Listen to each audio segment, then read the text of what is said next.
নিয়েছি পাবদা মাছের মাখা মাখা ঝাল। আর এদিকে আমি কড়াইয়ে যে বসিয়ে দিয়েছি এটা ভাজবো বলে। এটা হচ্ছে থানকুনি পাতা।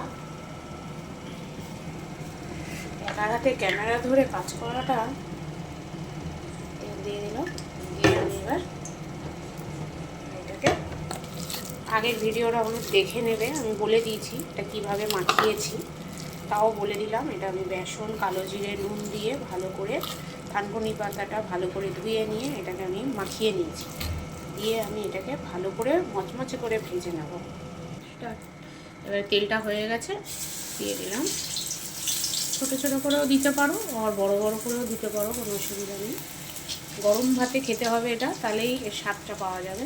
আর এমনিও খাওয়া যায়, বাচ্চারাও মচমচে করে খাওয়া যায়। আর এটা বেটে খেলে অনেকে বলে খুব গন্ধ লাগে, ওই কারণেই এটাও এইভাবেও করে খাওয়া যায়।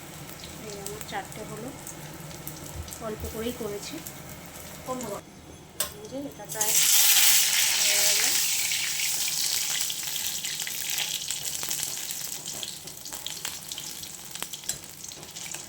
ভালো করে মচমচে করে ভাজা, এটাকে পারলে একটু খুন্তি দিয়ে এরকম করে চেপে তুলে ভেতরে তেলটা ঢুকে যাবে, মচমচে হয়ে যাবে।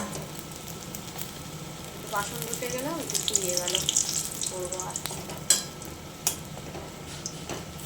আমার তো খুব ভালো লাগে খেতে।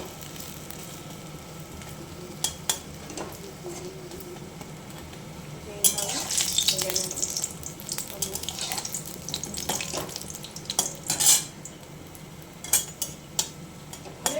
হ্যাঁ, কালকের তো গরম করলাম তো।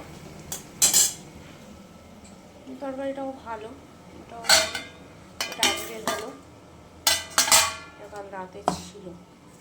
খাওয়া যাবে না কেন, কোনো জিনিস কি ফেলার বাবা। এখন আমার এই বাসনগুলো ধুতে হবে, নোংরাগুলো ফেলতে হবে। আবার এদিকে যে ডাল সাঁতলাবো, এটাতে আছে পেঁপে, লাউ শাকের ডাঁটা দিয়ে ডালটাকে সাঁতলাবো।